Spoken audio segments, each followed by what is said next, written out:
Good morning, School of Light. We are in Second Chronicles chapter 15, reading about Asa's reform.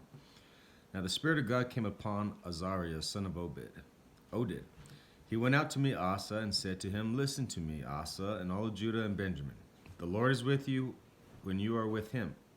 If you seek him, he will be found by you, but if you forsake him, he will forsake you. For a long time Israel was without the true God, without a priest to teach, and without the law. But in their distress they turned to the Lord, the God of Israel, and sought him, and he was found by them. In those days it was not safe to travel about, for all the inhabitants of the lands were great in turmoil. One nation was being crushed by another, and one city by another, because God was troubling them with every kind of distress. But as for you, be strong and do not give up, for your work will be rewarded." When Asa heard these words and the prophecy of Azariah, son of Oded, the prophet, he took courage. He removed the detestable idols from the whole land of Judah and Benjamin and from the towns he had captured in the hills of Ephraim. He repaired the altar of the Lord that was in front of the portico of the Lord's temple. Then he assembled all of Judah and Benjamin and the people from Ephraim and Manasseh and Simeon who had settled among them, for large numbers had come over to him from Israel when they saw that the Lord his God was with him. They assembled at Jerusalem at the third month of the 15th year of Asa's reign. At the time they sacrificed to the Lord 700 head of cattle and 7,000 sheep and goats from the plunder that they had brought back. They entered into a covenant to seek the Lord, the God of their fathers, with all their heart and soul. All who would not seek the Lord, the God of Israel, were to be put to death, whether small, great, man, or woman. They took an oath to the Lord with loud acclamation, with shouting, and with trumpets and horns. All of Judah rejoiced about the oath because they had sworn it wholeheartedly. They sought God eagerly, and he was found by them. So the Lord gave them rest on every side. King Asa also deposed his grandmother Micah from her position as queen mother because she had made a repulsive Asherah pole. Asa cut the pole down, broke it up, and burned it in the Kidron Valley.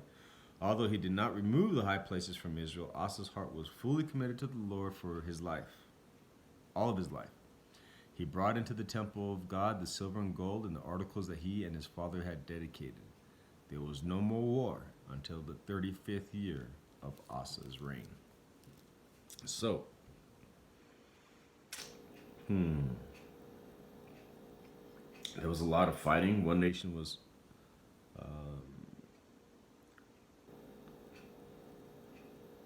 rising up against the other. Great turmoil. One nation was being crushed by another, and one city by another. And it says because God was troubling them with every kind of distress. Interesting. Ephraim. And then the good, uplifting encouragement words, right? So he says, "Listen to me, Asa, and all Judah and Benjamin. The Lord is with you when you are with him.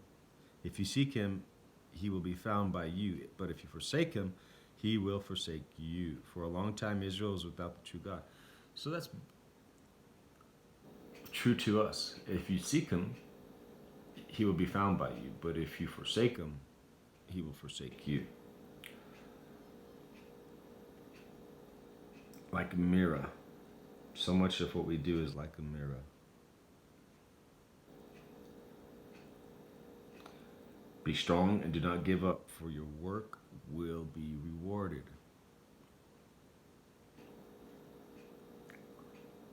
And then just getting rid of these idols.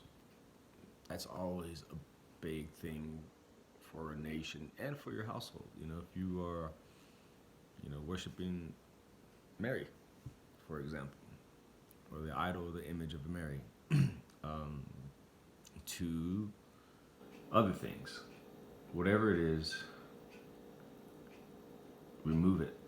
And by doing so, you open up room. You honor God, first of all, by having no other gods before him. And then you have room for the one true God. And that's all he wants, because he's the real deal. And he knows everything else is fake. So, God bless you. If you have a request for Bible study, contact me, 931-538-9643. and I'll get you situated with a Bible study for your charge.